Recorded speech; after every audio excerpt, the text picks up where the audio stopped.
కూడి వచ్చిన అందరికీ కూడా యేసుక్రీస్తు నామములో వందనాలు తెలియజేస్తున్నాను. మరి ఈ మధ్యాహ్న సమయంలో దేవుని యొక్క ఆలోచన మనము వినడానికి మనము ఒక వాక్యం చదువుకున్నాం.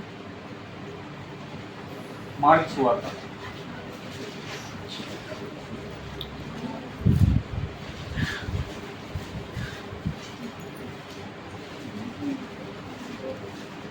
మార్కు సువార్త 1వ అధ్యాయము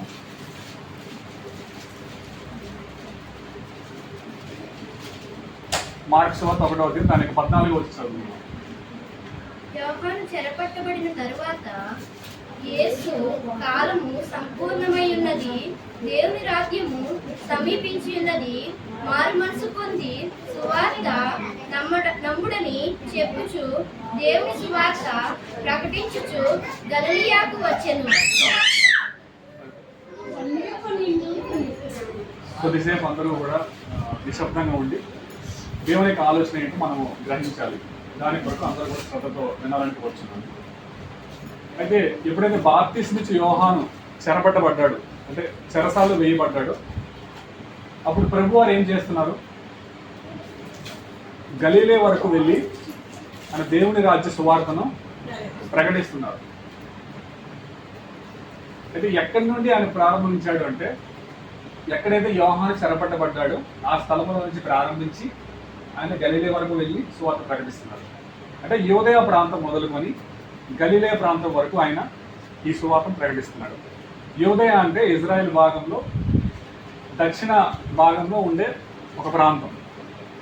గలీలియ ప్రాంతం అంటే అది ఇజ్రాయెల్ దేశంలో ఉత్తర దిక్కులో ఉన్న ఒక ప్రాంతం. అది ఈ గలీలియకు యూదయకు మధ్యలో ఒక ప్రాంతం ఉంది. ఆ ప్రాంతం పేరు సమరియా. అంటే మొదట యూదయ వస్తుంది, ఆ తర్వాత సమరయ వస్తుంది, ఆ తర్వాత గలీలే వస్తుంది. అంటే దక్షిణ దిక్కు నుంచి ఉత్తర దిక్కు వరకు ఆయన సువార్త బోధిస్తూ వెళ్తున్నాడు. ఏమని బోధిస్తున్నాడు?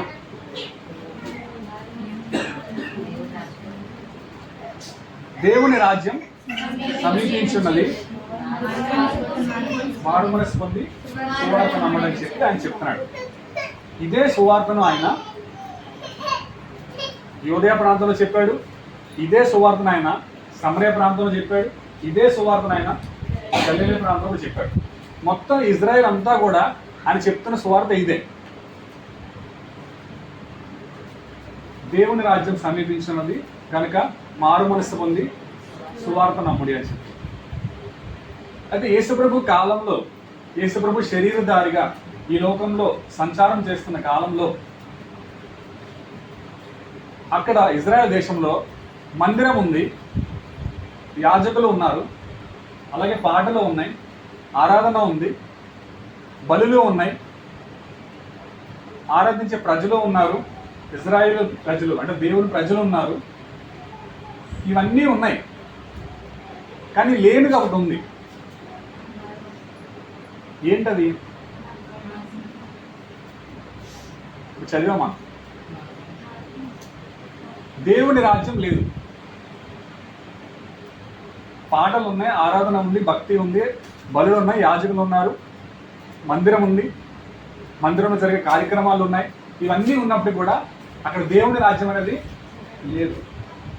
ఒకవేళ దేవుని రాజ్యం ఉండి ఉంటే మళ్ళీ ప్రభు వచ్చి దేవుని రాజ్యం సమీపించండి చెప్పాల్సిన అవసరం ఉందా? లేదు. దేవుని రాజ్యం లేదు కాబట్టి దేవుని రాజ్యం సమీపించి ఉందని చెప్తున్నాడు ఆయన. అంతకుముందే ఉండి ఉంటే చెప్పాల్సిన అవసరం ఏంటి? సమీపించి ఉండదంటే దాని అర్థం ఏంటి? అది ఇంకా రాబోతుంది, అది ఇంకా రాలేదు, త్వరలో రాబోతుంది అని అర్థం. అంటే ఆ సమయానికి అక్కడ దేవుని రాజ్యం లేదు, కానీ అదే సమయంలో అన్నీ ఉన్నాయి. అయితే యేసుప్రభు ఈ లోకానికి వచ్చింది మరలా కొన్ని పాటలు నేర్పించడానికి కాదు, కొత్తగా ఏదో ఒక ఆరాధన చేసే భక్తిని నేర్పించడానికి కాదు, లేకపోతే ఇంకొద్దిగా మీరు మారాలి అని చెప్పి ఇంకొద్దిగా భక్తి పరుల్ని సిద్ధపరచడానికి రాలేదు. కానీ దేవుని రాజ్యాన్ని ఈ లోకంలో స్థాపించడానికి ఆయన వచ్చాడు. హల్లెలూయా. ఇప్పుడు ఆ దేవుని రాజ్యము ఈ లోకంలో స్థాపించబడాలి. అంటే ఈ విధంగా ఆయన దేవుని రాజ్యం సమీపించున్నది, మారు మనసు పొందండి అని చెప్పి ఇజ్రాయెల్ దేశం అంతా సంచారం చేస్తున్నాడు. చదివాం మనం. అయితే ఒకరోజు పరిసయ్యులు అడిగారు, ప్రభు మరి యూదయ ప్రాంతం నుంచి గలిలే ప్రాంతం వరకు ఇజ్రాయెల్ దేశం అంతా నువ్వు ఇదే చెప్తున్నావు కదా, దేవుని రాజ్యం సమీపించున్నది, దేవుని రాజ్యం సమీపించున్నది, దేవుని రాజ్యం సమీపించున్నది, ఇదే చెప్పుకుంటూ పోతున్నావు కదా, సరే దేవుని రాజ్యం అసలు ఎప్పుడు వస్తుంది అని అడిగారు. లూకా సువార్త 18వ అధ్యాయము.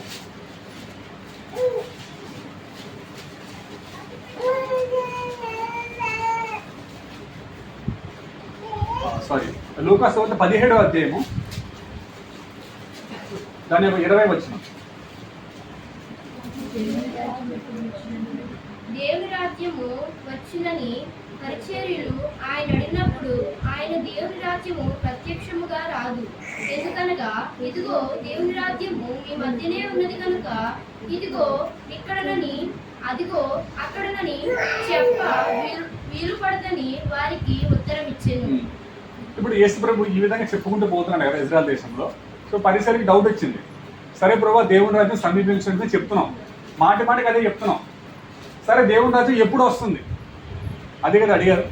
దేవుని రాజ్యం ఎప్పుడు వచ్చింది అంటే ఇక రాలేదు, నువ్వు వస్తుంది చెప్తున్నావు, బాగానే ఉంది, కానీ ఎప్పుడు వస్తుంది అని అడిగారు, ప్రశ్నించారు. అప్పుడు ఆయన చెప్పిన సమాధానం ఏంటి? దేవుని రాజ్యం ప్రత్యక్షంగా రాదు కానీ అది చెప్పండి అందరిప్పుడే చదివిందా అడుగుతున్నా పక్కన ఏమని చెప్పారు జవాబు? దేవుని రాజ్యం మీ మధ్యనే ఉన్నదని చెప్పి అని చెప్పారు. అదే సమయంలో దేవుని రాజ్యం ఇక్కడ ఉంది అక్కడ ఉంది అని చెప్పి చెప్ప వీలు పడదు అని చెప్పి చెప్తున్నారు. అంటే దేవుని రాజ్యం అనేది ఒక స్థలంలోనికి దిగి వచ్చే ఇది కాదు. ఫలానా ఎన్నిడిలో దేవుని రాజ్యం ఉంది, ఫలానా లేకపోతే అనకాపల్లిలో దేవుని రాజ్యం ఉంది, ఫలానా చోడవరంలో దేవుని రాజ్యం ఉంది, ఫలానా గోపాలపట్నంలో దేవుని రాజ్యం ఉంది, ఫలానా పురుషోత్తపురంలో దేవుని రాజ్యం ఉంది అని చెప్పి చెప్ప వీలు పడదు.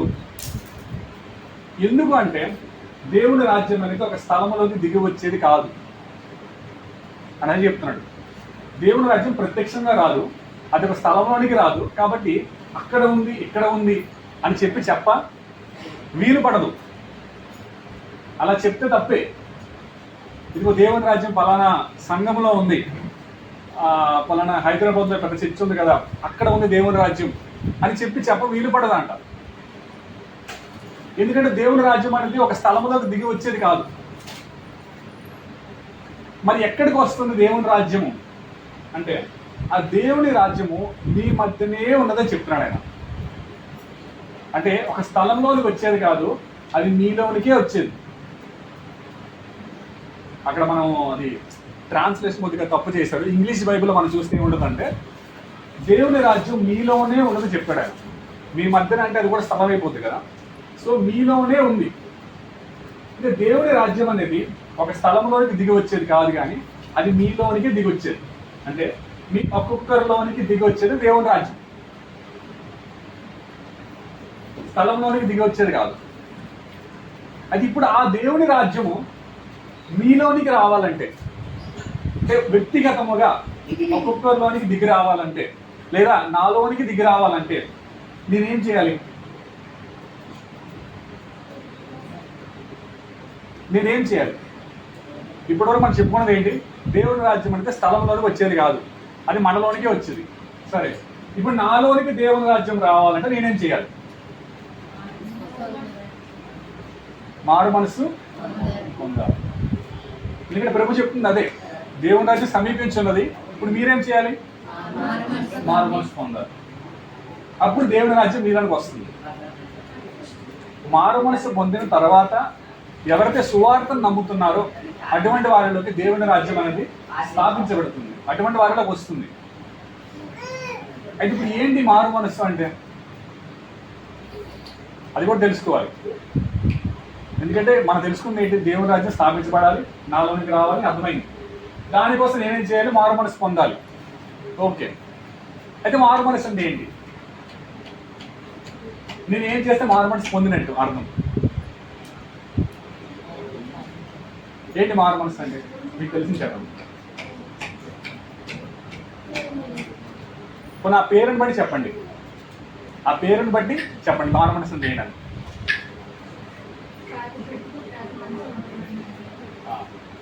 పాత బ్రతుకు ఉండకూడదు. ఇంకా పేరులోనే ఉంది, ఆలోచించక్కర్లేదు. ఆ పేరుని బట్టి మీరు చెప్పండి మారు మనసు అంటే ఏంటని.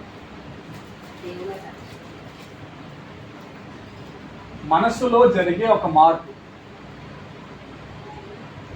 క్రియలలో మార్పు కాదు, అంటే బయట కనబడే విషయాల్లో మార్పు కాదు. మారు మనసు అంటే మనస్సులో ఒక మార్పు, మనస్సు మారడం, అది మారు మనసు. అయితే మనసు మారడం ఓకే, ఏంటి మనసు మారడం? మనసులో ఏం మార్చుకోవాలి అంటే ఇప్పటి వరకు నా మనసు ఇలా ఉంది, కానీ చెప్తున్నాడు ఈ మనసు మార్చుకోవాలి అని చెప్తున్నాడు. సరే, ఇప్పటి వరకు నా మనసు దేని మీద ఉంది, నేను దేని మీదకి మార్చుకోవాలి? ఎందుకంటే అది తెలియకపోతే నాకు దేవుని రాజ్యాన్ని స్థాపించబడదు నాలో. అది జరిగితేనే దేవుని రాజ్యం నాలోకి వస్తుంది, అది జరగకుండా రాదు. సరే, మారు మనసు అంటే మనకి అర్థమైంది ఏంటంటే మారు మనసు అంటే మనసులో మార్పు అని అర్థమైంది ఒక విషయం, క్రియలలో మార్పు కాదు. ఒకప్పుడు నేను మంచిగా కలర్ డ్రెస్లు వేసుకునేవాడిని, ఇప్పుడు తెల్లబట్టలు వేసుకుంటున్నాను, తెల్లబట్టలు వేసి చర్చ్కి వెళ్తున్నాను. ఒకప్పుడు నేను బయట ఉద్యోగం చేసేవాడిని, ఇప్పుడు సేవ చేస్తున్నాను. ఒకప్పుడు గాలి తిరిగేవాడిని, ఇప్పుడు చక్కగా సువార్త పని చేస్తున్నాను. ఇదంతా క్రియలలో జరిగిన మార్పు, కానీ ఇది కాదు మారు మనసు. మనసులో జరిగే ఒక మార్పు ఉంది, అది మారు మనసు. ఆ మనసులో ఏమని మార్పు జరగాలి అంటే నా మనసు ఇప్పటి వరకు ఒక విషయం మీద ఉంది, ఇప్పుడు అది వేరొక స్థితిలోనికి వెళ్ళాలి, అప్పుడు మారు మనసు జరిగినట్టు. అది ఏమని మార్చుకోవాలి నేను మనసుని?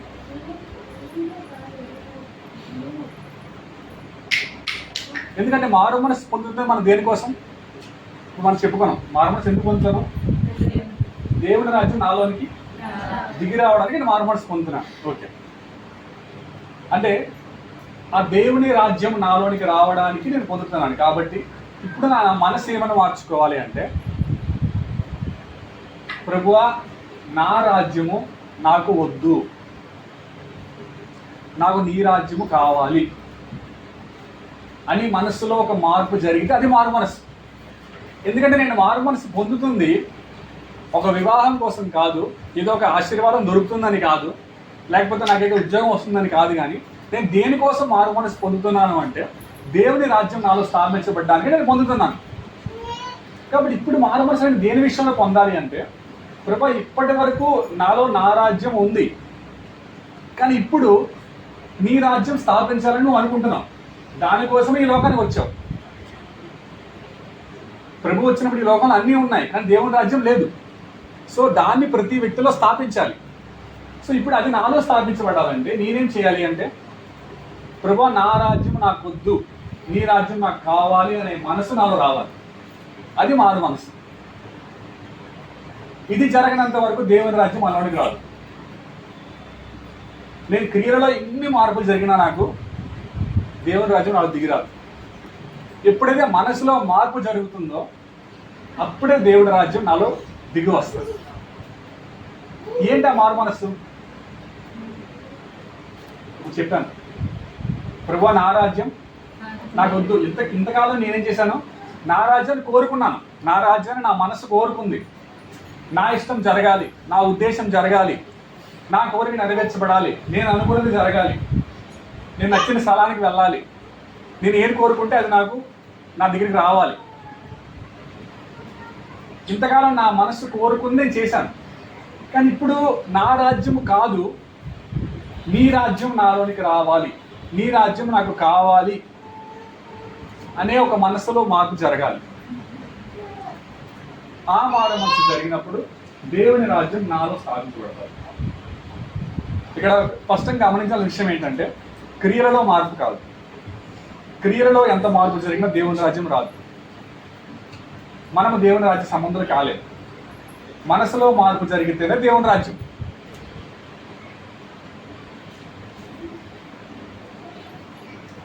ఒకసారి దానియేలు కాలంలో నెబుకద్నెజరు అనే ఒక రాజు ఉండేవాడు. అయితే ఆ రాజుకి ఒక కళ వచ్చింది.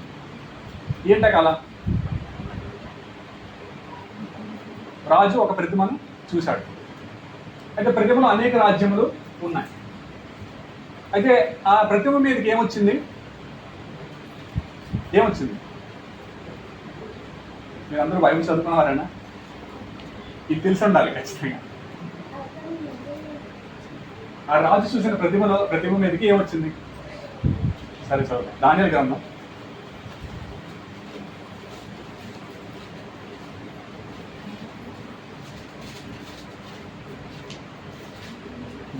2వ అధ్యాయం.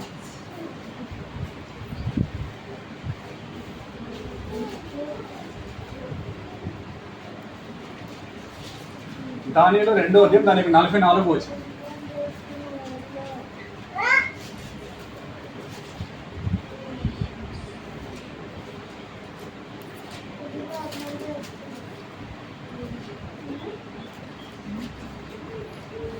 ఎవరైనా ఒకరు చదువు. దానియేలు గ్రంథం 2వ అధ్యాయం దాని యొక్క 44 వచ్చింది.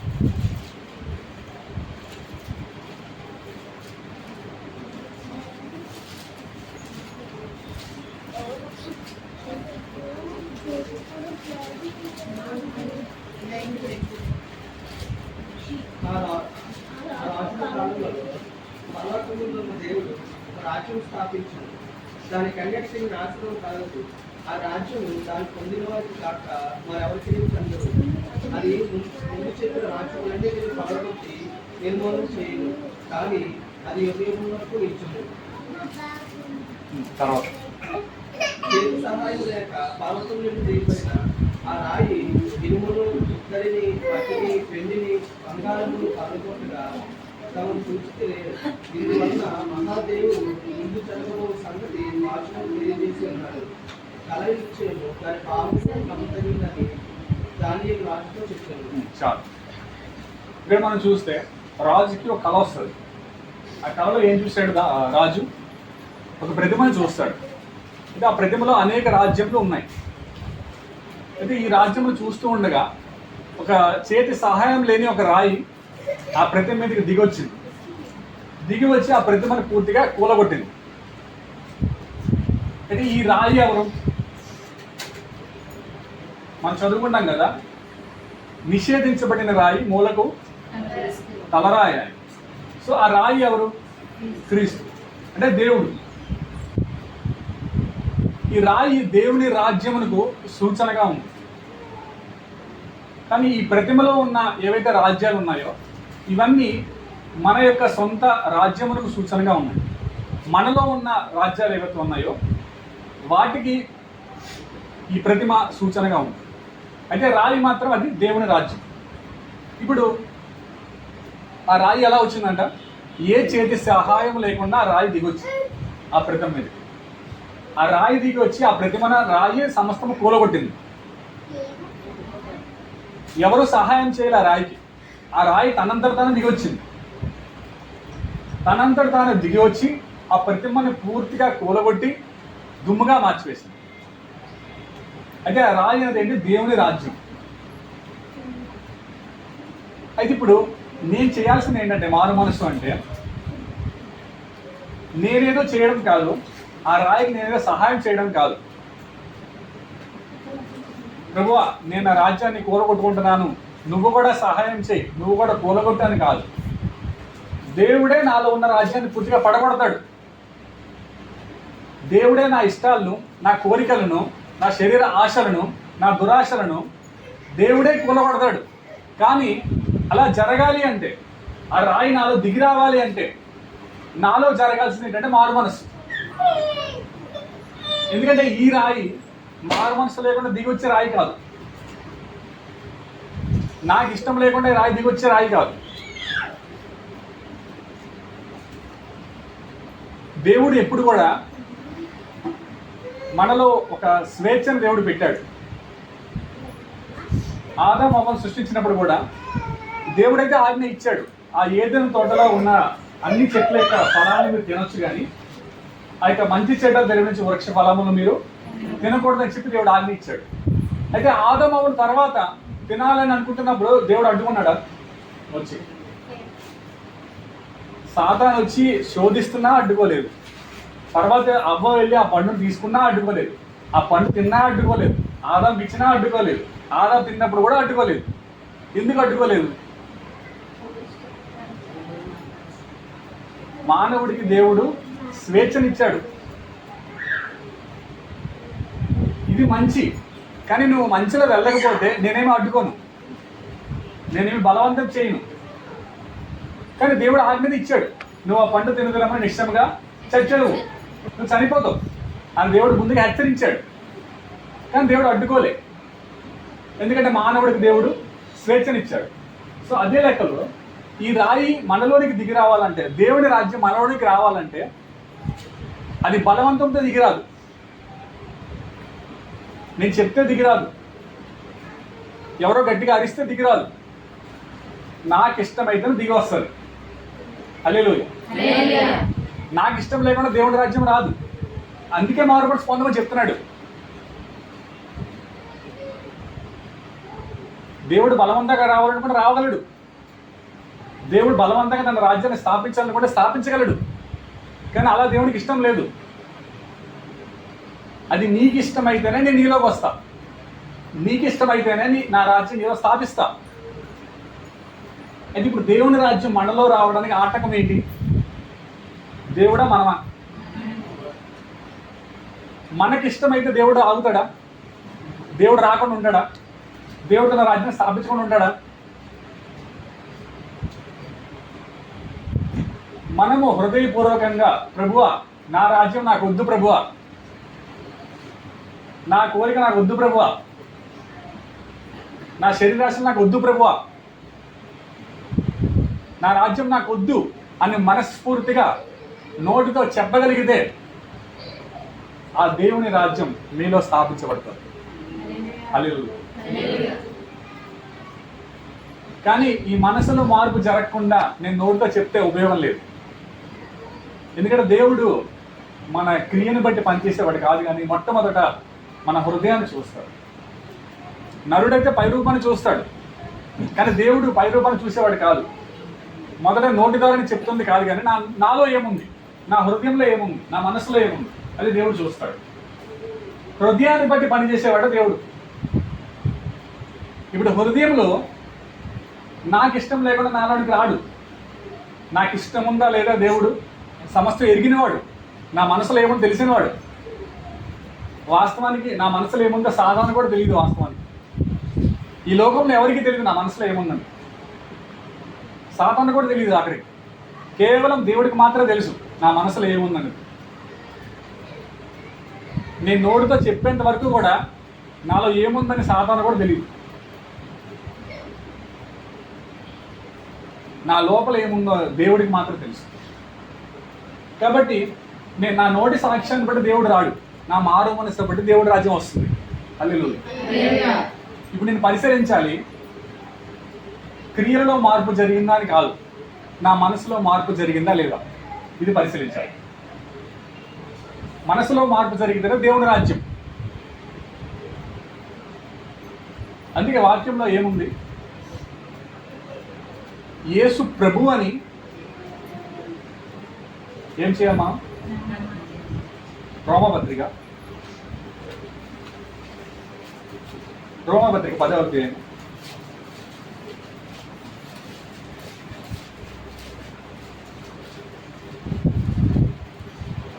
రోమపత్రిక 10వ అధ్యాయం మనకి 9వ వచనం. యేసు ప్రభువుని నీ నోటితో ఒప్పుకొని దేవుని మృతులలో నుండి ఆయనను లేపనని నీ హృదయమందు విశ్వసించిన యెడల నీవు రక్షింపబడుదువు. ఇక్కడ మనం చూస్తే యేసు ప్రభు అని నీ నోటితో ఒప్పుకోమని చెప్తున్నాడు. నీ నోటితో ఒప్పుకొని దేవుడు మృతులలో నుండి ఆయనను లేపనని నీ హృదయమందు విశ్వసించిన యెడల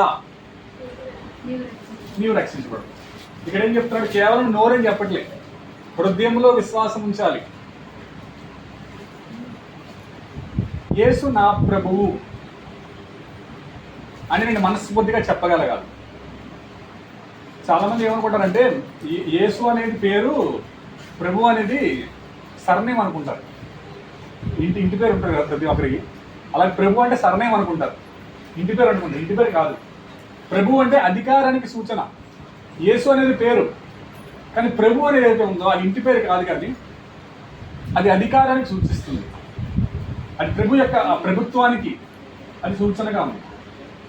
నేను ఏమని ఒప్పుకోవాలి? యేసు ప్రభు అని ఒప్పుకోవాలి. ఎవరికి ప్రభు? ఎవరికి ప్రభు అని ఒప్పుకోవాలి? ఈ లోకానికి ప్రభు అని ఒప్పుకోవాలా? లేదా ఈ ప్రాంతానికి ప్రభు అని ఒప్పుకోవాలా? ఏమని ఒప్పుకోవాలి? ఆయన నాకు ప్రభు అని ఒప్పుకోవాలి. ఎందుకంటే దేవుడి రాజ్యం వచ్చే స్థలంలోనికి కాదు, నాలోనికి వస్తుంది. అది నాలోనికి రావాలి. కాబట్టి నాకు ప్రభు అని ఒప్పుకోవాలి. ఆ యేసు అనే వ్యక్తి నాకు ప్రభు అని ఎప్పుడైతే నేను మనస్ఫూర్తిగా ఒప్పుకుంటానో, ఎప్పుడైతే ఆయన ప్రభువుగా అంగీకరిస్తానో, అప్పుడు దేవుడి రాజ్యం నాలోనికి వస్తుంది. చాలామంది ప్రభుని రక్షకుడిగా అంగీకరించారు, మంచిదే. కానీ రక్షకుడిగా అంగీకరిస్తే రక్షణ రాదు, ప్రభువుగా అంగీకరించాలి. ఆయన నన్ను రక్షించడానికి శిలువలో మరణించాడు, కానీ దేవుని రాజ్యం స్థాపించడానికి ఆయన తిరిగి లేచాడు. తిరిగి లేచి ఎవరైతే తను ప్రభువుగా అంగీకరిస్తున్నారో వారిలో తన రాజ్యాన్ని ఆయన స్థాపిస్తున్నాడు. ఒక్కొక్క వ్యక్తిలో తన రాజ్యాన్ని స్థాపించుకుంటూ వెళ్తున్నాడు. ఎవరైతే ఆయనను మనస్ఫూర్తిగా అంగీకరిస్తున్నారో, మనస్ఫూర్తిగా ప్రభువా నా రాజ్యం వద్దు ప్రభువా, నాకు నీ రాజ్యం కావాలి, నా రాజ్యం నాలో ఉండకూడదు, నా రాజ్యం నాలో అసలు కొంచెం కూడా ఉండకూడదు, నీ రాజ్యమే సమస్తము ఉండాలి, నీ రాజ్యం పూర్తిగా నాలో నింపబడాలి అని ఎవరైతే ఈ విధంగా కోరుకొని ఆయన ప్రభువుగా అంగీకరిస్తున్నారో అటువంటి వారిలో దేవుడు తన రాజ్యాన్ని స్థాపిస్తున్నాడు. హృదయంలో ఈ మార్పు జరగకుండా నేనంత ప్రార్థించినా కూడా ఆ దేవుని రాజ్యం అనేది నాలోనికి దిగిరాదు. అయితే ఈరోజు మనం ప్రశ్నించుకోవాలి, నిజంగా నా హృదయంలో మార్పు జరిగింది, నాలో ఈ మారు మనసు ఉందా? దేవుని రాజ్యం కొరకు నాకు మారు మనసు. సంఘంలో సభ్యత్వం కోసం కొంతమంది మారు మనసు పొంది ఉండవచ్చు, లేదా బాప్తిజం కోసం మారు మనసు పొంది ఉండవచ్చు, లేదా కొంతమంది వివాహం కోసం పొంది ఉండవచ్చు, కొంతమంది ఏదో జరుగుతాయి నా జీవితంలో ఏదో ఆశీర్వాదం వస్తుందని పొంది ఉండవచ్చు. కానీ ఈరోజు నాకు అర్థమైంది ఏంటంటే, మారు మనసు పొందాల్సింది అసలు దేనికోసం అంటే దేవుని రాజ్యం కోసం పొందాలి, వేరొక కారణం లేదు. అయితే ఆ దేవుని రాజ్యం కోసం పొందాలి అని నాకు ఈరోజు అర్థమైంది. ఇప్పుడు నేను ప్రశ్నించుకోవాలి, ప్రభా ఈ మారు మనసు నాకు జరిగిందా లేదా? ఎందుకంటే ఇది జరగకుండా నాలో ఆ యొక్క దేవుని రాజ్యం దిగిరాదు. దేవుడు మనలను అపవాది యొక్క రాజ్యం నుంచి, మన రాజ్యం నుంచి, అంధకార సంబంధమైన రాజ్యం నుంచి విడిపించి తన రాజ్యంలోనికి చేర్చుకుని అనుకుంటున్నాడు. కానీ ఎవరికైతే మనసు ఉందో అటువంటి వారిని విడిపించడానికి ఆయన సిద్ధంగా ఉన్నాడు. అటువంటి వారిని తమలో నుండి, తమ స్వయంలో నుండి, తమ యొక్క కోరికల నుండి, తమ యొక్క బంధకాల నుండి, అపవాది యొక్క ఏలుబడి నుండి, పాపం యొక్క ఏలుబడి నుండి, ధర్మశాస్త్ర యొక్క ఏలుబడి నుండి ఆయన విడిపించి తనకు దాసులుగా లేదా తనకు కుమారులుగా ఆయన చేసుకోవాలని ఇష్టపడుతున్నాడు. అయితే ఈరోజు నేను నోటితో ఒప్పుకోవాలి, కానీ దానికంటే ముందు హృదయంలో మార్పు జరగాలి. ప్రభువా నా రాజ్యం నాకు వద్దు, ఇంతకాలం నా రాజ్యం నేను కోరుకున్నా, కానీ ఇప్పుడు నా రాజ్యం నాకు వద్దు, నాకు నీ రాజ్యమే కావాలి.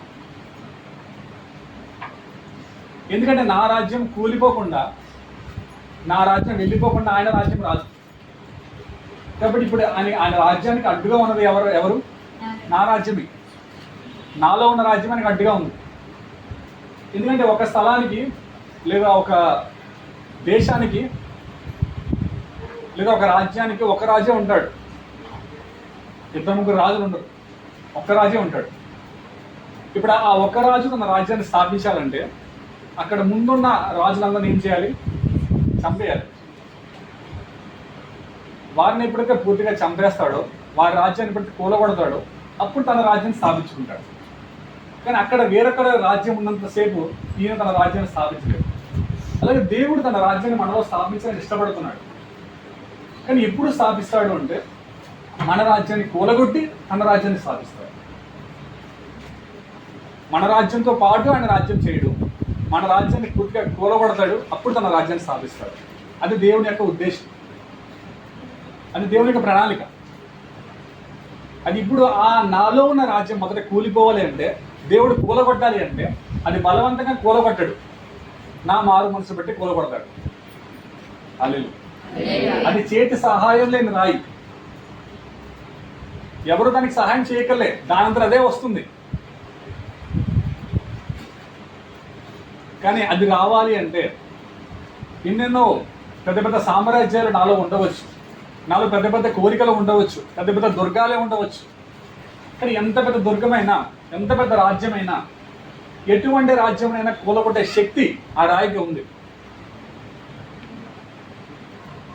కానీ దానికి ఉన్న చిన్న అడ్డు నాలో మారు మనసు. ఎంత పెద్ద రాజ్యాన్ని కూలగొడుతుంది రాయి, కానీ ఆ మారు మనసులో మార్పు జరిగితే దానికి ఇంకా అడ్డు లేదు. ఒకసారి ఒక వ్యక్తి చెట్టు కింద కూర్చున్నాడు. చెట్టు కింద కూర్చున్నప్పుడు లేదు, అయితే పైన సూర్యుడు ఉన్నాడు. సూర్యుని యొక్క వెలుగు చాలా వస్తుంది అన్నమాట, చాలా మండుతుంది, చాలా వెలుగు ఉందన్నమాట. కానీ అతనికి పైగా ఒక చిన్న ఆకు ఉంది అక్కడ. అయితే ఆ సూర్యుడి వెలుగైతే వస్తుంది, కానీ ఈ వ్యక్తి దగ్గరకు ఆ సన్లైట్ రావట్లే, ఆ వెలుగు రావడం. కారణం ఏంటంటే ఆ చిన్న ఆకు అడ్డుగా ఉందన్నమాట. చిన్న ఆకే, కానీ పెద్ద వెలుగును అడ్డుతుంది అది. సో ఆ చిన్న ఆకును తొలగిస్తే ఏమవుతుందంటే ఆ వెలుగు అతను పొందుకుంటాడు, ఆ వెలుగును అతను అనుభవిస్తాడు. కానీ ఆ చిన్న ఆకు అడ్డుకోవడం వల్ల ఆ సూర్యుడి వెలుగు అతనికి రావడం లేదు, ఇతను చూడలేకపోతున్నాడు దాన్ని. సో అదే లెక్కలో దేవుని సామ్రాజ్యము, దేవుని రాజ్యము చాలా విస్తారమైనది, అది చాలా గొప్ప రాజ్యం. ఎన్నో పెద్ద పెద్ద సామ్రాజ్యాన్ని కూడా కూలగొట్టగలిగే రాజ్యం. కానీ ఆ రాజ్యాన్ని అడ్డగిస్తుంది నా మనసే. నాలో ఉన్న ఆ ప్రాచీన మనస్సు ఆ రాజ్యాన్ని అడ్డగిస్తుంది. ఆ రాజ్యం నాలో దిగిరాకుండా అది అడ్డుగా ఉంది. అది చిన్నదే కావచ్చు, కానీ పెద్ద వెలుగును ఆపగలుగుతుంది. ఈ పాత మనస్సును తొలగించగలిగితే, ఏంటి పాత మనసు? నా ఇష్టం జరగాలి, నా కోరిక నెరవేర్చబడాలి, నా ఉద్దేశం జరగాలి, నా ప్రణాళిక జరగాలి, నేను అనుకున్నదే జరగాలి, నేను ఏదైతే ప్రణాళికలు వేసుకున్నానో నా భవిష్యత్ కొరకు అవన్నీ జరగాలి. ఏదైతే ఈ మనసు ఉందో ఈ మనసే ఆ దేవుని యొక్క రాజ్యాన్ని అడ్డగిస్తుంది. కానీ ఎప్పుడైతే ఈ మనసు తొలగిపోతుందో అప్పుడు దేవుని రాజ్యం నాలో రావడానికి ఎటువంటి ఆటంకం లేదు. అది నేరుగా చేతి సహాయం లేకుండా అది దిగి వస్తుంది. దిగి వచ్చి నాలో ఉన్న రాజ్యాన్ని సమస్త కూలగొడుతుంది. ఎందుకంటే నేను కోరుకున్నది అదే కదా.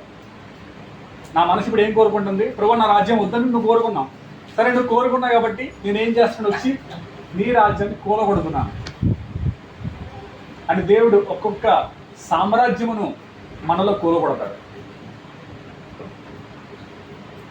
అది ఈరోజు కేవలము ప్రభుని మనం నోటితో ఒప్పుకుంటున్నామా, లేకపోతే హృదయపూర్వకంగా ఆయన రాజును అంగీకరిస్తున్నామా?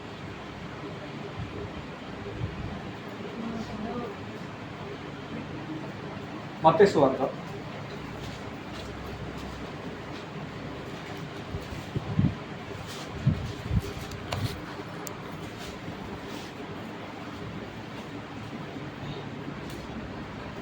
21వ అధ్యాయం.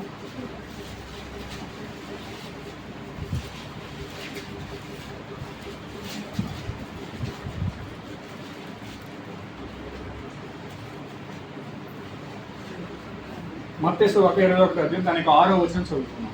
6వ వచనం.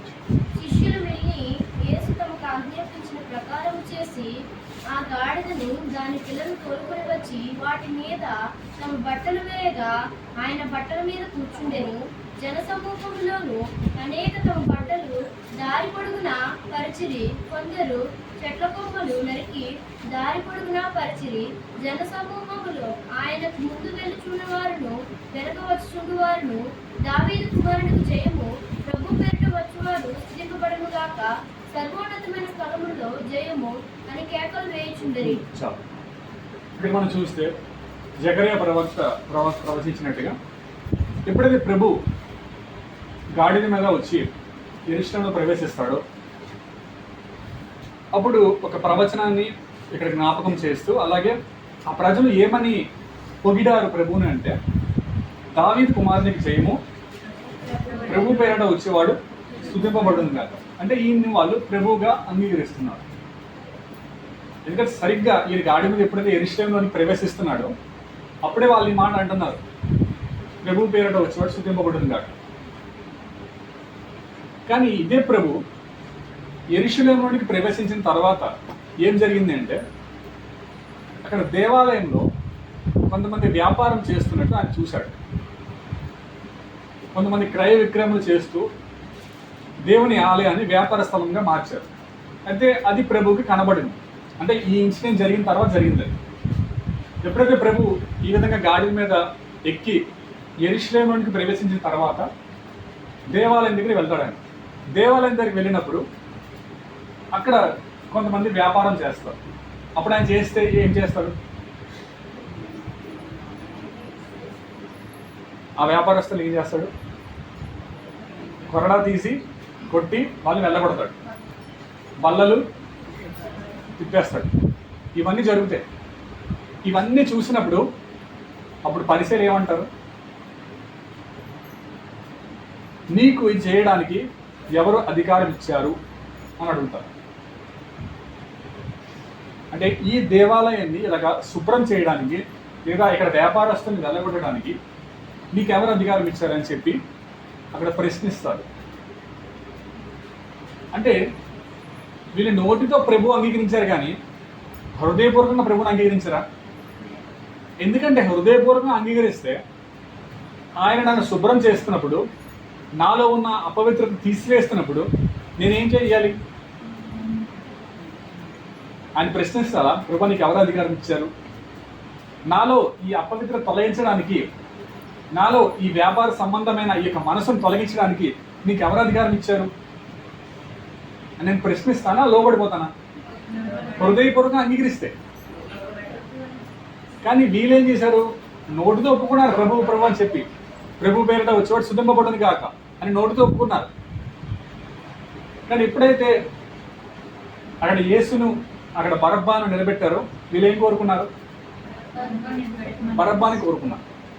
అంటే వీళ్ళు ఎవరు అంటే నోటితో ఆయన ప్రభుని అంగీకరించారు కానీ హృదయంతో అంగీకరించలే. అందుకనే వీళ్ళ రాజ్యాన్ని కూలగొడుతున్నప్పుడు వీళ్ళకి అభ్యంతరం అయింది. వీళ్ళ రాజ్యాన్ని కూలగొడుతున్నప్పుడు వీళ్ళకి ఆటంకం అనిపించింది, వీళ్ళకి నచ్చలేదు. ఎందుకంటే హృదయంలో మార్పు జరగలే. నోటితో ఒప్పుకున్నారు నువ్వు ప్రభు అని చెప్పి. కానీ నిజంగా ఆ ప్రభువు వచ్చి మీలో ఉన్న రాజ్యాన్ని కూలగొడుతున్నప్పుడు మీరు ఎలా స్పందిస్తారు? నాలో ఉన్న ఒక్కొక్క విషయం తీసివేస్తున్నప్పుడు, నాలో ఉన్న ఒక్కొక్క అపవిత్రమైన విషయం దేవుడు తొలగిస్తున్నప్పుడు, నాలో ఉన్న ఒక్కొక్క విషయాన్ని తొలగించడానికి దేవుడు నన్ను దెబ్బలు కొడుతున్నప్పుడు నేను ఎలా స్పందిస్తాను? వద్దు ప్రభువా, దీనికి నా మీద అధికారం లేదు, నన్ను ఎందుకు కొడుతున్నావు, ఎందుకు కొరడా తీసావు, ఇక నీకు అధికారం ఏంటి, ఇది నా దేవాలయం అని చెప్పి మనం అంటామా? లేకపోతే ప్రభువా లేదు ప్రభువా, ఇది నీ దేవాలయం, ఇది నీ రాజ్యం స్థాపించడానికి నువ్వు ఇలా చేస్తున్నావు కాబట్టి నాలో ఉన్న రాజ్యం కూలగొట్టు, పర్వాలేదు అని అంటామా? నిజంగా హృదయపూర్వకంగా అంగీకరిస్తే ఆయన కొరడా తీసినా మనం లోబడతాం. అని ఏ విధంగా వచ్చినా కూడా మనం లోబడతాం, మనం అంగీకరిస్తాం. సరే ప్రభువా, నాలో ఉన్న రాజ్యాన్ని కూలగొట్టు, నాకు దెబ్బలు తగులుతున్నాయి నిజమే, కానీ ఇది నాకు ఇష్టం, నీ రాజ్యం నాలో స్థాపించబడాలి, నేను దాని కొరగా మారు మనసు పొందాను, దాని కొరగా మనసుని మార్చుకున్నాను. ఇప్పుడు నీ రాజ్యం నాలో స్థాపించబడుతున్నప్పుడు నువ్వు నన్ను కొడుతున్నా, నన్ను చిక్కుతున్నా, నాలో అధికారం చలాయిస్తున్నా, నా మీద ప్రభుత్వం చేస్తున్నా, నా మీద ఏలుబడి చేస్తున్నా, నేనేమి అనకుండా ఉంటాను అని చెప్పగలను. నేను ఎదురు తిరగకుండా ఉంటాను, నేను తిరుగుబాటు చేయకుండా ఉంటాను అని చెప్పగలను. అలా చెప్పగలిగితే నిజంగా మారమలుస్తున్నాడు. లేదు ప్రభా, నువ్వు బయటే ఉండాలి, నాలో నేనే ఉండాలి, నువ్వు మాత్రం బయటే ఉండాలి. నేను ప్రభు అని పిలుస్తా, కానీ నువ్వు నాలోనికి రావద్దు. నన్ను కొట్టొద్దు, నన్ను తిట్టొద్దు, నన్ను హెచ్చరించొద్దు, నన్ను గద్దించొద్దు, నాలో ఉన్న అబద్ధం తొలగించొద్దు, నేను అలానే ఉంటా. ఇదేంటిది? నోటితో ప్రభువుని అంగీకరించడం అంతే, కానీ హృదయపూర్వకంగా అంగీకరించినట్టు కాదు. నిజంగా హృదయపూర్వకంగా అంగీకరిస్తే ఆయన మాటను మనం ఆలకిస్తాం, ఆయన మాట మనం లోబడతాం. ఆయన ఏం చేసినా కూడా మనము తగ్గించుకొని అంగీకరిస్తాం. ప్రభా, నీ చిత్తమే జరగాలి. నన్ను కొట్టినా తిట్టినా పర్వాలేదు, కొరడా తీసినా పర్వాలేదు, నేను పరిశుభ్రం చేయబడాలి, నేను పవిత్రపరచబడాలి అని చెప్పి మనము లోబడతాం. ఒకసారి పిలాతు యేసు ప్రభుని ఈ విధంగా అడుగుతాడు, నువ్వు రాజువా అని అడుగుతాడు. అప్పుడు ఆయన ఏమంటాడు?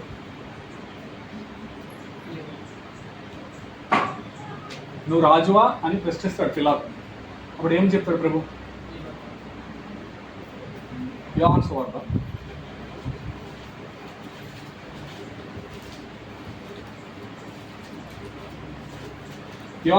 18వ అధ్యాయము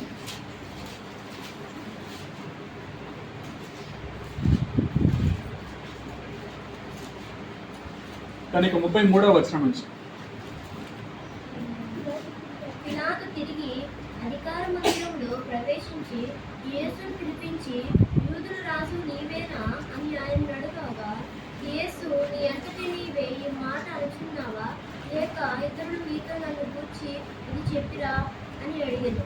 అందుకు పిలాతు, నేను యూదుడనా, ఏమి ఈ సర్వజనులను ప్రధాన యాజకులను నిన్ను నాకు అప్పగించి తిరుగుదా, నీవేమి చేసిద్దువని అడుగగా, యేసు, నా రాజ్యము ఈ లోక సంబంధమైనది కాదు.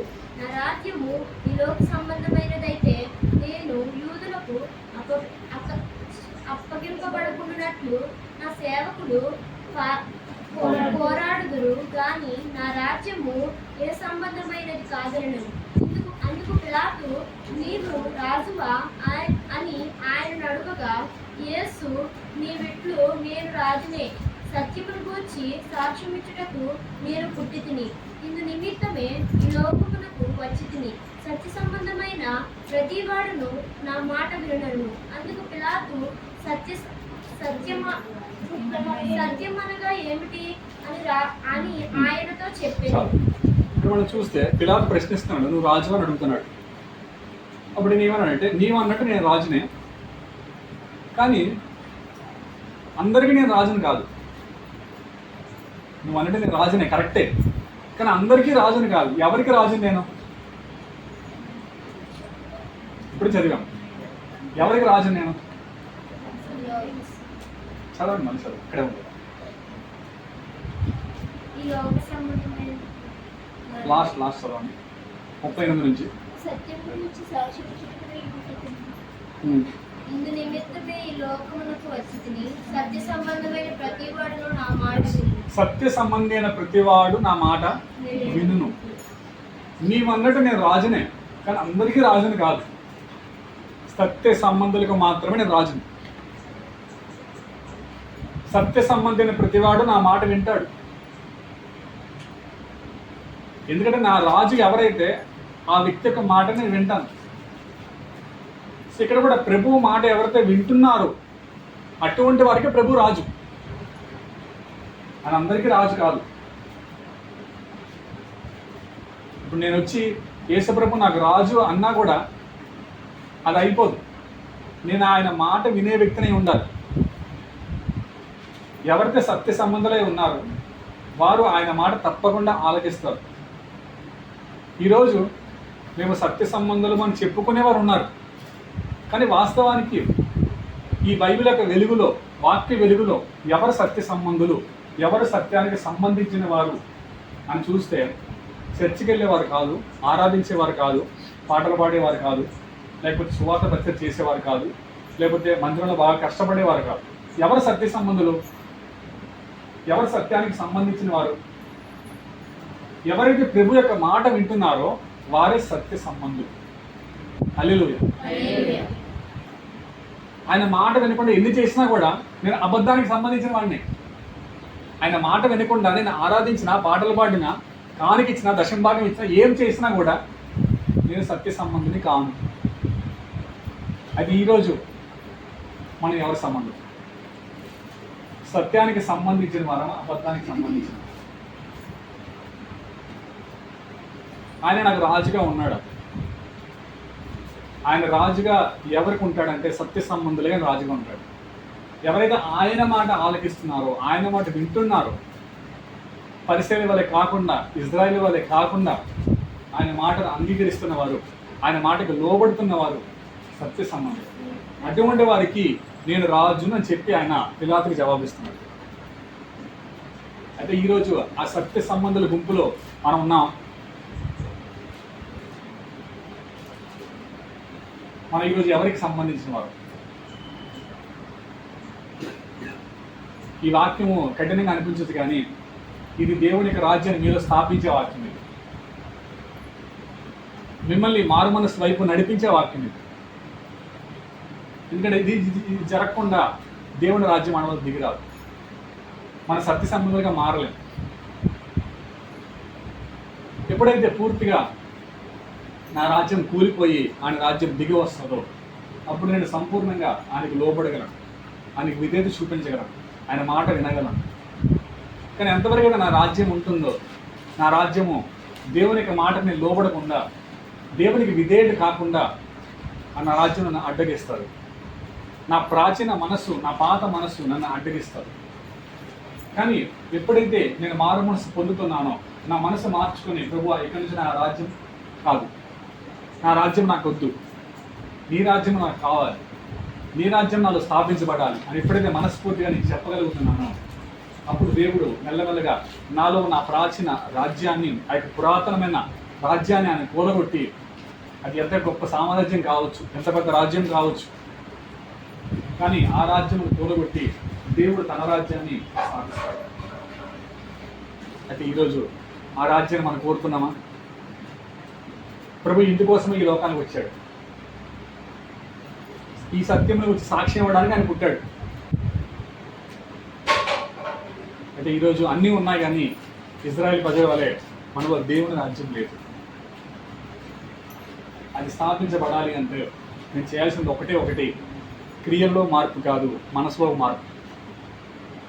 క్రియలో మార్పు తర్వాత, క్రియలో మార్పు దానంతా అదే వస్తుంది. కానీ ముందు జరగాల్సింది ఏంటంటే మనసులో మార్పు జరగాలి. వాస్తవంగా చెప్పాలంటే క్రియలో మార్పే చాలా మందికి సులభంగా ఉంటుంది. ఈ బట్టలు తీసేసి తెల్ల బట్టలు వేసుకోవడం, మంచిగా రెడీ అవ్వడం, సిగరెట్ మందు మానేయడం, ఇవన్నీ అర్థమవుతాయి. కానీ మనసులో మార్పు, మారు మనసు అంటే అర్థం కాదు చాలా మంది. సాతాను ఇక్కడే అభ్యంతరపరుస్తుంది. నువ్వు ఎన్నైనా చెయ్యి, దేవునికి చాలా భక్తి చెయ్యి, దేవుని మందిరానికి అటెండ్ ప్రతి ఆదివారం, కానీ ఆ దేవుని రాజ్యం నీలోనికి రాకూడదు. నువ్వు మారు మనసు పొందకూడదు. ఎందుకంటే ఎప్పుడైతే మీరు మారు మనసు పొందుతున్నారో అప్పుడు దేవుడు ఏం చేస్తాడు? మనలో ఉన్న రాజ్యాన్ని కూలగొడతాడు. అపవాది ఏదైతే రాజ్యాన్ని స్థాపించిందో దాన్ని కూలగొడతాడు దేవుడు. అందుకనే ఈ సత్యాన్ని వెలిగించకుండా ఈ సత్యాన్ని సాతాను మరుగు చేస్తాడు. నువ్వు క్రైస్తవుడిగా మారు, మందిరానికి వెళ్ళు, దశభాగం ఇవ్వు, కానుక ఇవ్వు, ఏం పర్వాలేదు సాతాను. కానీ సాతానికి ఎక్కడ దెబ్బ పడుతుందంటే ఎప్పుడైతే నాలో ఉన్న రాజ్యం కూలిపోతుందో, దేవుని రాజ్యం స్థాపించబడుతుందో అప్పుడు దానికి దెబ్బ పడతాడు. ఎందుకు అంటే ఎప్పుడైతే దేవుడు తన రాజ్యాన్ని స్థాపిస్తాడో అక్కడ మరొక రాజ్యానికి అవకాశం లేదు. దేవుడు ఎక్కడ ఉంటాడో అక్కడ సాతానికి అవకాశం లేదు, అక్కడ సాతానికి స్థలమే లేదు. అందుకని యేసు ప్రభు ఈ లోకంలో ఎక్కడ సంచారం చేసినా అక్కడ దెయ్యములు వణికిపోయినట్టే మనం చూస్తున్నాం. అని ఏ స్థలంలో అడుగు పెడితే అక్కడ దెయ్యాలు వణికిపోయాయి. దావీదు కుమారుడా, మాతో నీకు పని ఏంటి? భయపడుతున్నాయి, నువ్వు వచ్చి మమ్మల్ని వెళ్ళగొడతావు, మాకు స్థలం లేకుండా చేస్తావు అని చెప్పి ఆయనకి వణుకుతున్నాయి. దేవుడు ఎక్కడ ఉంటాడో అక్కడ అపవిత్ర ఆత్మలకు కానీ, సాతానుకు కానీ, వారి యొక్క దూతలకు కానీ, అంధకార సంబంధమైన రాజ్యానికి ఎటువంటి స్థలము లేదు అక్కడ. అది ఇప్పుడు నాలో ఉన్న అపవాది యొక్క రాజ్యము లేదా నా రాజ్యము తొలగిపోవాలి అంటే నేను మారు మనసు పొందితేనే జరుగుతుంది. నేను ఎప్పుడైతే పొందుతానో అక్కడ అపవాదికి చోటు లేదు, అపవాదికి స్థలమే లేదు. ఈ మారు మనసు జరిగిన తర్వాత నేను సువార్త నమ్మాలి. అందుకే మనకి కాలం సంపూర్ణమైనది, దేవుని రాజ్యం సమీపించినది. మనం ఏం చేయాలి? మారు మనసు పొంది సువార్త నమ్మాలి. సువార్త నమ్మి మారు మనసు పొందడం కాదు, మారు మనసు పొంది సువార్త నమ్మాలి. ఎందుకంటే మారు మనసు ద్వారా నా రాజ్యం నాకు వద్దు, నాకు నీ రాజ్యం కావాలని చెప్పి నేను అనుకుంటున్నాను. మారు మనసు ద్వారా అది నేను జరగాలని కోరుకుంటున్నాను.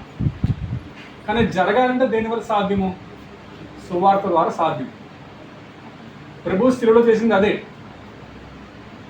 ఆయన చనిపోయింది ఎందుకు అంటే నా రాజ్యాన్ని కూలగొట్టడానికి. తిరిగి లేచింది ఎందుకంటే ఆయన రాజ్యాన్ని స్థాపించడానికి. చనిపోయింది ఎందుకు? నాలో ఉన్న రాజ్యాన్ని కూలగొట్టడానికి. కానీ తిరిగి లేచింది ఆయన రాజ్యాన్ని స్థాపించడానికి. ఎందుకు మారు మనసు ముందు పొందాలి, తర్వాత సువార్త నమ్మాలి అంటే నేను మారు మనసు పొందకపోతే నాకు సువార్త వల్ల ప్రయోజనం లేదు. సువార్తలో ఏం జరుగుతుంది? ప్రభు మరణించాడు. ఎందుకు మరణించాడు? మరణించి తిరిగి లేచి నేను చాలా గొప్పవాడును, నేను చాలా శక్తిమంతును, నేను దేవుడును అని నిరూపించుకోవడానికా? కాదు. నాలో ఉన్న ప్రాచీన రాజ్యాన్ని అని కూలగొట్టడానికే ఆయన మరణించాడు. తిరిగి లేచింది ఎందుకు అంటే తన రాజ్యాన్ని ఆయన స్థాపించడానికి. ఒక పక్క నా రాజ్యం కూలిపోవాలి, ఇంకొక పక్క ఆయన రాజ్యం స్థాపించబడాలి. ఈ రెండు జరగాలి అంటే మరణం జరగాలి, పునరుద్ధానం జరగాలి. అయితే ప్రభు మరణించాడు, పాతిపడ్డబడ్డాడు, తిరిగి లేచాడు. ప్రభు సైడ్ నుంచి ఎటువంటి ఆటంకం లేదు. ఇప్పుడు జరగాల్సింది మారు మనసు. ఎప్పుడైతే మారు మనసు పొంది సువార్త నమ్ముతున్నాను అనగా ప్రభువా నాకు నా రాజ్యం వద్దని చెప్పి నేను మనసులో మార్పు చెంది ఇప్పుడు నా రాజ్యాన్ని కూలగొట్టడానికి నువ్వు మరణించావు ప్రభువా అని ఎప్పుడైతే నేను నమ్ముతున్నాను, నీ రాజ్యం స్థాపించడానికే నువ్వు తిరిగి లేచావు ప్రభువా అని ఎప్పుడైతే నమ్ముతున్నాను హృదయపూర్వకంగా, అప్పుడు ఆయన రాజ్యం స్థాపించబడతాడు. ఒక పక్క మారు మనసు ఉండాలి, ఇంకో పక్క విశ్వాసం ఉండాలి. ఈ రెండు ఉన్నప్పుడు దేవుడి రాజ్యానికి ఎటువంటి ఆటంకం లేదు. ఈ లెక్కలో మనం సిద్ధపడితే, ఈ లెక్కలో మారు మనసు పొందగలిగితే ప్రభువు వచ్చిన ఉద్దేశం, ప్రభు ఈ లోకానికి వచ్చిన ఉద్దేశం మనం నెరవేరిపోయినట్టు. ఆయన వచ్చింది ఇందుకోసమే, ఒక్కొక్కరిలో దేవుని రాజ్యం స్థాపించబడాలి. ఎక్కడో చర్చిలో స్థాపించాలని కాదు, ఎక్కడో పలానా స్థలంలో స్థాపించాలని కాదు, మీలో స్థాపించాలని ఆయన వచ్చాడు. అందుకే దేవుని రాజ్యం అక్కడ ఉంది ఇక్కడ ఉందని చెప్ప వీలుపడదు, కానీ అది మీలోనే ఉన్నది, మీలోనే దిగి వస్తుంది. నేను ఎక్కడ ఉంటే ఇక్కడ దేవుని రాజ్యం ఉన్నట్టు, నేను అక్కడికి వెళ్తే అక్కడ దేవుని రాజ్యం ఉన్నట్టు. ఎందుకంటే దేవుని రాజ్యం నాలో ఉంది, స్థలంలో లేదు. అది స్థలంలో ఉంటే ఏంటి, నేను ఆ స్థలానికి వెళ్తేనే దేవుని రాజ్యం ఉన్నట్టు. కానీ నాలోనికి దేవుని రాజ్యం దిగి వస్తే నేను ఇక్కడ ఉన్నప్పుడు ఇక్కడ దేవుని రాజ్యం ఉన్నట్టు, అక్కడికి వెళ్ళినప్పుడు అక్కడ దేవుని రాజ్యం ఉన్నట్టు, తర్వాత ఎన్నిటిపోతే ఎన్నిటిలో దేవుని రాజ్యం ఉన్నట్టు. అందుకే అన్నాడు ప్రభు, దేవుని రాజ్యం ఇక్కడ ఉంది అక్కడ ఉంది అక్కడ ఉందని చెప్ప వీలుపడదు. ఎందుకంటే నేను ఒక స్థలంలో ఉండేవాడిని కాదు. ఇప్పుడు ఇల్లు ఉంది, ఇల్లు ఇక్కడే ఉంటుంది, ఇల్లు కదలదు, కానీ నేను కదులుతా.